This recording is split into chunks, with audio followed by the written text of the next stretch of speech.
नमस्कार, मैं हूं आशुतोष और आप देख रहे हैं सत्यहिंदी.com। सत्यहिंदी.com के खास कार्यक्रम आशुतोष की बात में आपका स्वागत है। सबकी नजर इस बात पे लगी हुई है कि 1 फरवरी को देश के वित्त मंत्री बजट पेश करेंगे। वित्त मंत्री सीतारमण ने यह कहा है कि दरअसल ये बजट कुछ ऐसा होगा जो आज तक किसी ने नहीं देखा होगा, किसी ने नहीं सुना होगा। यानी कुछ असाधारण चीजें इस बजट में डालने की कोशिश की जाएगी, ऐसा सरकार की तरफ से संकेत दिया गया है। हकीकत में होता क्या है या होगा क्या, यह कहना बहुत मुश्किल काम है। फिलहाल अटकलों का बाजार गर्म है। हम आज अटकलबाजी नहीं करेंगे, हम विशुद्ध तौर पर यह बात करने की कोशिश करेंगे और 3 मुद्दों पर बात करेंगे। और बात करने के लिए हमारे साथ मौजूद है हिंदुस्तान के जाने माने अर्थशास्त्री और सीएनबीसी आवाज के पूर्व संपादक आलोक जोशी, जिनकी अपनी एक पहचान है और साथ ही साथ अर्थशास्त्र को लेकर, बजट को लेकर जिनकी विशेषज्ञता पर किसी तरीके का कोई सवाल नहीं रहा है। देश के बहुत ही प्रबुद्ध लोगों में इनकी गिनती होती है। 3 चीजें इस वक्त है जिस पर लोगों की नजर होगी। पहली चीज यह कि अर्थव्यवस्था की जो हालत है, इस अर्थव्यवस्था को बेहतर कैसे किया जा सकता है, इसमें जान कैसे डाली जा सकती है। क्या बजट में इस बात को लेकर किसी तरीके का कोई प्रावधान होगा या नहीं होगा, कैसे जान फूकेंगे। दूसरा सवाल इस बात को लेकर यह कि जिस तरीके से स्वास्थ्य यानी ये जो महामारी आई है, उस महामारी के संकट में आम आदमी को लेकर क्या कुछ किया जाएगा, स्वास्थ्य को लेकर क्या किया जाएगा, रोजगार का जो संकट है उसको लेकर क्या किया जाएगा, साथ ही साथ आम आदमी की कमाई जो पिछले दिनों बहुत कम हुई है उसको बेहतर कैसे किया जाएगा। इसके अलावा तीसरा बड़ा सवाल यह है कि आखिर भविष्य की उम्मीदें क्या हैं। जिस स्थिति में इस वक्त बाजार है, बाजार तो बम है, लेकिन आम आदमी का क्या होगा, मिडिल क्लास का क्या होगा, उसकी क्या उम्मीदें हैं, गरीब किसान मजदूर उसकी क्या उम्मीदें हैं, बजट में उसके लिए क्या होगा, छोटा व्यापारी उसकी क्या उम्मीदें हैं, और क्या वाकई में जो मांग की स्थिति बहुत बुरी हो गई है उसमें कुछ इंप्रूवमेंट होगा। यानी जो डिमांड के बारे में कहा जा रहा है, डिमांड बहुत कम हो गया है। तो इन 3 अलग अलग चंक्स में हम बातचीत करेंगे और अभी से लेकर 3 दिनों तक हम इसका प्रसारण भी करेंगे।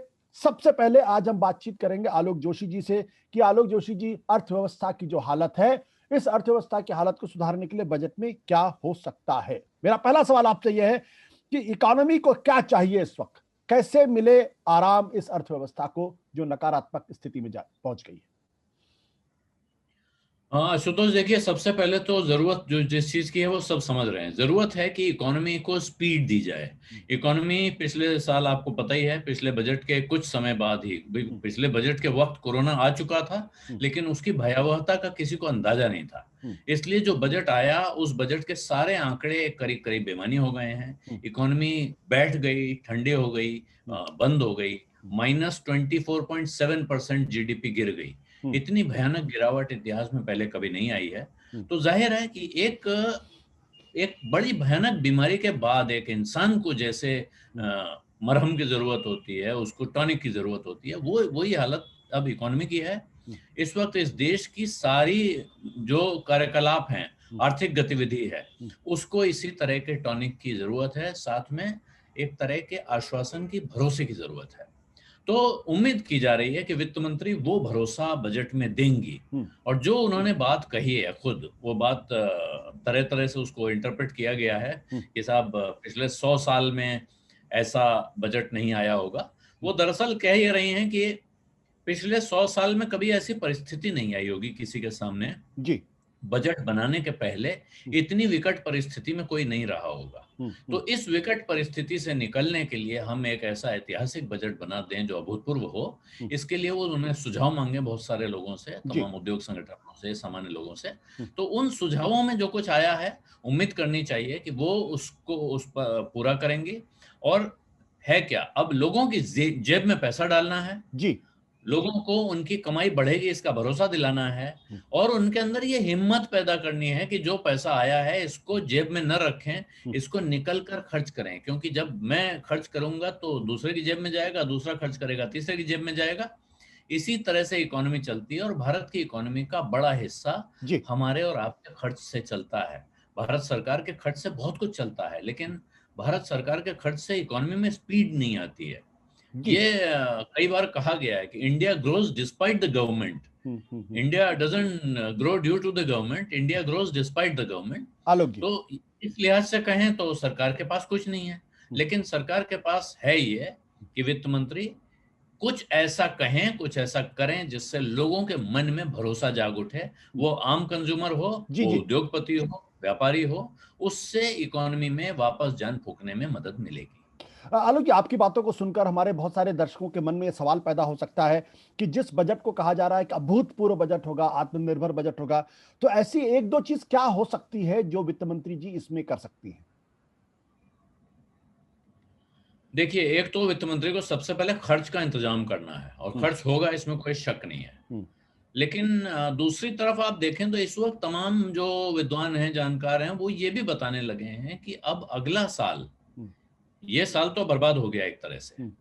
अगला साल इतना खराब नहीं होगा। और उसकी वजह यह है कि साहब, इस गड्ढे से आप निकल के अगर वापस जमीन पर आएंगे, हम्म। तब भी अगर आप -24.7% पे चले गए थे, हम्म। तो वहां से 0 पे आने का अर्थ हो जाएगा कि 24% की छलांग, बल्कि उससे ज्यादा की छलांग आपने लगा ली। हम्म। तो एक तरह से 13%, 14% का उछाल, 12-13% का आना अर्थव्यवस्था में कोई अनहोनी नहीं माना जाएगा। हम्म। लेकिन वो अनहोनी आपको वहीं लाएगी, करीब करीब जहां आप थे। हम्म। तो पीछे से जो ग्रोथ का एक साइकिल चल रहा था कि हम बढ़ रहे थे, एक समय था कि हम 7% की रफ्तार से बढ़ते थे, जी। अब हम 4% की रफ्तार पे पहुंच गए थे पिछले साल, उससे हम्म। भी नीचे जा रहे थे। हम्म। वहां से ये गड्ढा आ गया, यहाँ चलो कम से कम अब हम एक बार 12-13%। लेकिन क्या आगे 3 साल, 4 साल, 5 साल का एक ऐसा रोड मैप बन पाएगा जिसमें हम वहां जाकर जी। 7%, 8% की ग्रोथ हम्म। कंसिस्टेंट, अगले 5 साल की ग्रोथ का एवरेज अगर लगाएं, वो 8% हो जाए, हम्म। तब माना जाएगा कि हाँ, वित्त मंत्री ने कुछ किया। उसके लिए आम आदमी की जेब में पैसा, गरीबों को पैसा दिया गया, इसमें शक नहीं है। हम्म। लेकिन वो कितना है, क्या वो और दिए जाने की जरूरत है? हम्म। तो गरीब आदमी नहीं मांग रहा है, बड़े बड़े उद्योग संगठन मांग कर रहे हैं कि गरीबों को जो पैसा दिया जा रहा है, ये देते रहिए, बल्कि और बढ़ाइए। हम्म। मनरेगा में पैसा एलोकेशन बढ़ाइए, क्योंकि सबको पता है कि जो सबसे गरीब आदमी है, जब उसकी जेब में पैसा जाता है, तो वो, उसके पास ये गुंजाइश नहीं है कि वो उसको बैंक में रख ले, बचा ले, गठरी में बांध ले। हम्म। वो पैसा हाथ में आते ही तुरंत खर्च करने निकलता है। हम्म। और इसीलिए इकोनॉमी के लिए सबसे बड़ा बूस्टर माना जाता है उन वेलफेयर स्कीम्स को जी। जिनमें गरीब आदमी की जेब में सीधे पैसा जाता है। हम्म। तो उस पर एक बड़ा जोर होना है, गांव पर, गरीब पर, शिक्षा, हेल्थ पर। हम्म। हेल्थ पर जोर बहुत जरूरी है। सबसे बड़ा खर्चा तो अभी वैक्सीन का है। जी। ये वैक्सीन लगनी है, ये वैक्सीन लोगों तक पहुंचाई जानी है, वैक्सीन खरीदी जानी है, जी। इस सब का बड़ा भारी खर्चा है। तो ये खर्चे का इंतजाम कहाँ से होगा, ये एक सवाल है। इस सवाल से कुछ लोग आशंकित भी हैं, कुछ लोग खुश भी हैं। बिल्कुल। आलोक जी, लेकिन एक चीज मैं जानना चाहूंगा, क्योंकि जब से मोदी सरकार आई है, इसने बजट को एक तरीके से डिवैल्यू कर दिया है। यानी बजट अब अपने आप में कोई बड़ा इवेंट नहीं रह गया है। बजट के अलग भी तमाम तरीके की आर्थिक नीतियों का ऐलान होता है। तो अब इतना बजट पर जोर क्यों? ये सवाल अच्छा है आशुतोष, और ये सवाल बहुत जरूरी है, क्योंकि ये आज की बात नहीं है। हम्म। विश्वनाथ प्रताप सिंह जब वित्त मंत्री बने थे, तब उन्होंने कहा था कि साहब, बजट धीरे धीरे हम एक long long term fiscal policy बनाएंगे। हर साल बजट में बड़े बड़े ऐलान हो, शेयर बाजार हिल जाए, ये नहीं होना चाहिए। हम्म। बजट क्या है? बजट तो हिसाब किताब है। हम आप घर का हिसाब किताब बनाते हैं, तो क्या हर बार एक बड़ा ऐलान करते हैं पूरे परिवार को बुला के? हम्म। तो मेरे ख्याल से अगर ये बजट बहुत बड़ा इवेंट नहीं रह जाए, तो ये बड़ी अच्छी बात होगी हम्म। भारत की सेहत के लिए, देश की सेहत के लिए, इकोनॉमी की सेहत के लिए। हम्म। और ये बात की मांग भी हो रही है, जो बड़े उद्योग संगठन और एक्सपर्ट्स मांग रहे हैं कि कंसिस्टेंसी ऑफ पॉलिसी होनी चाहिए। हमको जरा पता होना चाहिए कि ये देश किस दिशा में जा रहा है। हम्म। हर बार बजट आए और बड़े झटके लगे, अच्छा नहीं है। हम्म। एक एक मोर्चे पे तो बड़े पैमाने पे हो गया है, आपका जो जीएसटी काउंसिल बन गई है। वरना बजट से पहले हम आप क्या देखते थे? हम्म। क्या महंगा होगा, क्या सस्ता होगा? हम्म। बड़ी भारी हेडलाइन होती थी, ये महंगा, ये सस्ता। हम्म। उसके बाद इनकम टैक्स में कितनी कटौती होगी या कितना बढ़े जाएगा। हम्म। तो अब महंगा सस्ता वाला हिस्सा बड़े पैमाने पे निकल गया। थोड़ा बहुत एक्साइज कस्टम्स का हिस्सा बाकी है, हम्म। उसमें थोड़ी बहुत मांग जांच हो रही है। हम्म। कह रहे हैं लोग, कुछ कम कर दो, कुछ बढ़ा दो।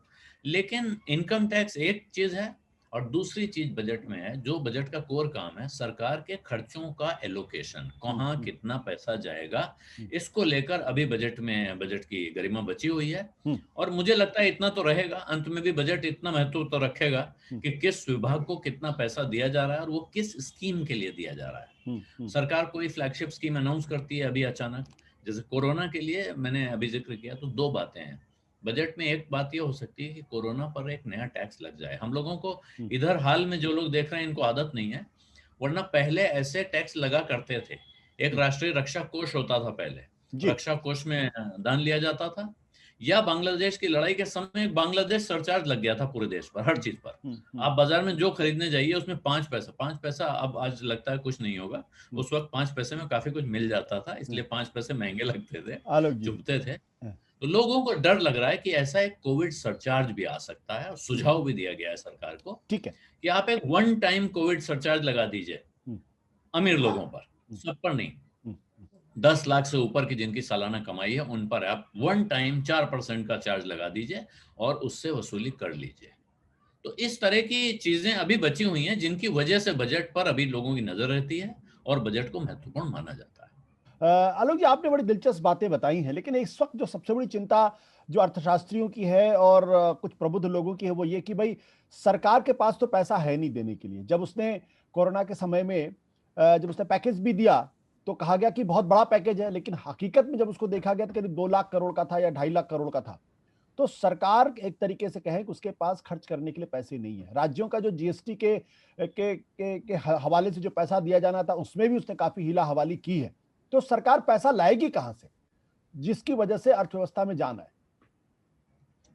ये देखिए, इसको अंग्रेजी में कहते हैं कैच 22 सिचुएशन, और यहाँ हिंदी में सांप छछूंदर की स्थिति कहा जाता है कि अगर मांग नहीं बढ़ेगी तो सरकार की कमाई नहीं बढ़ेगी, और सरकार खर्चा नहीं करेगी तो मांग नहीं बढ़ेगी। ये दोनों फंसी हुई चीजें हैं। इसीलिए अब सरकार को कुछ इनोवेटिव तरीके ढूंढने पड़ेंगे, और वो इनोवेटिव तरीके हैं, सामने बताए गए हैं, और हिम्मत दिखानी पड़ेगी। एक बात साफ समझे, लाख कहा जा रहा हो कि सरकार के पास पैसा नहीं है, लेकिन सरकार सरकार होती है, उसके पास पैसा न होते हुए भी पैसा छापने की क्षमता होती है। हालांकि लोग इस पर बहुत ऐतराज उठा रहे हैं कि साहब पैसा छापने का, नोट छापने का सुझाव मत दीजिए, इससे आगे जाके मुसीबत पैदा हो सकती है। लेकिन अभी सरकार के पास जो रास्ते हैं, एक सरकारी कंपनियों को बेचने का रास्ता है, बड़ा रास्ता है, जिनमें तमाम हिस्सेदारी बेचे जाने के सुझाव भी आ रहे हैं, और इसमें अब एजेंडा पॉलिटिक्स भी हो रही है, तमाम तरह के एजेंडा लगे हुए हैं कि साहब ये भी बेच दो, वो भी बेच दो। दूसरी तरफ आप देखिए, सरकार का एक नॉन डेट कैपिटल अकाउंट है जहां से कमाई होती है, उसमें इन्हीं कंपनियों से वो डिविडेंड लेती है, इन्हीं कंपनियों से उसको पैसा मिलता है। अक्सर आपने सुना होगा फलानी कंपनी ने 1000% के डिविडेंड का ऐलान किया, सरकार को पैसा मिल गया, या सरकार ने रिजर्व बैंक से डिविडेंड ले लिया। अगर आप सब धीरे धीरे बेचते जाओगे और उसके बदले में कुछ खड़ा नहीं करोगे तो फिर मुश्किल होने जा रही है। तो पैसा लेने का अब तरीका क्या है? एक नया तरीका, और पुराना है, आजमाया जा चुका है। जब सरदार सरोवर बना था तो Sardar Sarovar deep discount bonds announce हुए थे, तमाम देश भर में लोगों ने उसमें पैसा लगाया था। हालांकि आधे टेन्योर पे जाके उनको रिडीम कर दिया गया, सरकार ने कहा कि अब जरूरत नहीं है आगे पैसे की, अब सबका पैसा लौटाया जा रहा है। तो आप एक कोरोना पर सलाह दी जा रही है कि आप कोरोना से मुकाबले के लिए कोरोना बॉन्ड इशू कर दीजिए, जो टैक्स फ्री बॉन्ड हो, जिसमें पैसा लगाने वाले को रिटर्न मिले, साथ में टैक्स न लगे जी। तो इससे बहुत सारे लोग इसमें पैसा लगाएंगे। अब भारत में लोगों के पास पैसे की कमी नहीं है, पैसा है, लेकिन वो कहाँ लगाएं? इस समय आदमी ढूंढ रहा है, बैंक में 5% ब्याज मिलना भी मुश्किल है। शेयर बाजार इस समय बड़ा उछला भागा हुआ है, लेकिन ये शेयर बाजार कब गिर पड़ेगा पिछले 4-5-6 दिन में दिख गया है, अचानक झटका लग गया, तो वो अनिश्चित जगह है। लोग एक भरोसे की जगह ढूंढ रहे हैं। तो अगर लंबे दौर के सरकार इंफ्रास्ट्रक्चर के, कोरोना के इस तरह के बड़े बड़े बॉन्ड्स इशू करे तो तमाम पैसा उसमें आ सकता है उसके पास। ठीक है। दूसरा, आप जो अगर फिगर्स देखें, जीएसटी में रिकवरी बढ़ रही है, इनकम टैक्स में खबर आ रही है कि इनकम टैक्स और कॉर्पोरेट टैक्स में इस साल और अगले साल अब तेजी से उछाल आने वाला है, क्योंकि जो कंपनियों के रिजल्ट्स आ रहे हैं, जो मुनाफा दिखा रहे हैं, उसमें साफ है कि उनको इनकम टैक्स ज्यादा देना है। तो अगर कंपनियां ज्यादा इनकम टैक्स देंगी तो पैसा आएगा सरकार के पास। सरकार के पास पैसा आने के रास्ते खुलते दिख रहे हैं। सरकार को खर्च करने का रास्ता खोलना पड़ेगा। उसको पैसे की कमी होती नहीं है अगर सरकार चाहे। बिल्कुल। और थोड़ा साफ साफ बताना पड़ेगा आज की तारीख में लोगों को, खासतौर पे वो उद्योगपति और इकोनॉमिस्ट जानना चाहते हैं। हमारे आपको तो बहुत फर्क नहीं पड़ता है। ठीक है। बजट में सरकार साफ साफ बताए कि कितना नुकसान हो गया है, कितना घाटा हो गया है, हम अपने बजट से कितने ओवर हो गए हैं। बिल्कुल आलोक जी, कई बार ट्रांसपेरेंसी काम आती है। आलोक जी, लोगों को साफ हो तो फिर उन्हें दिखता है हाँ ये सरकार सच बोल रही है, आगे भी सच बोलेगी। आलोक जी, हमारे जैसे जो जो जो शायद इकोनॉमी को उतनी बेहतर तरीके से नहीं समझते हैं, लेकिन उनको एक आशंका रहती है कि हो सकता है अर्थव्यवस्था की हालत इतनी खराब है, कहीं ऐसा ना हो सरकार अनाप शराब टैक्स लगा दे। क्या ये आशंका निर्मूल है? इसका जवाब मैं चाहूंगा कि आप हमको 30-40 सेकंड में दें, क्योंकि समय काफी ज्यादा हो चुका है इसमें। मेरे ख्याल से देखिए, कोई अनाप शनाप टैक्स वाली आशंका तो पूरी तरह निर्मूल है। एक टैक्स की बात जरूर हो रही है कि वेल्थ टैक्स लगा दिया जाए, लेकिन वो सुझाव आ रहे हैं, उस सुझाव को क्या सरकार मानेगी, मुझे इस पे बहुत संदेह है।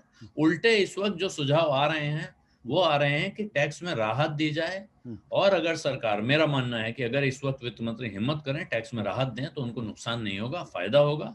इसका नमूना अभी ताजा ताजा महाराष्ट्र में दिखाया गया है। यहाँ स्टैंप ड्यूटी आधी की सरकार ने जी, और 2 महीने के अंदर 60% का उछाल आया रजिस्ट्रेशंस में। लोगों ने अपने रजिस्ट्रेशन कराए और सरकार को जम के कमाई हुई है उस दौर में, जिसे आपदा में अवसर तलाशना कहते हैं। जी, और इनकम टैक्स के बारे में ये वर्षों से फॉर्मूला है, तमाम विद्वान इस पे रिसर्च करके एम्पिरिकल डेटा दे चुके हैं कि आप टैक्स का रेट जितना कम करेंगे उतना रियलाइजेशन बढ़ेगा, ठीक है। उतना अमाउंट बढ़ेगा। तो मेरा ख्याल है सरकार को हिम्मत करके काम कुछ ऐसा करना चाहिए जिससे कि लोगों पे बोझ ना पड़े, लोग भी खुश हों और सरकार के खजाने में भी माल ज्यादा आए। मतलब चितवी मेरी पटवी मेरी अंटा मेरे बाप का वाली कहावत जो है, ऐसा सरकार कुछ कर दे तो बहुत अच्छा है। खैर आलोक जी, इस बातचीत के लिए बहुत बहुत शुक्रिया आपका। सत्य हिंदी का ऐप डाउनलोड करें गूगल प्ले स्टोर पर।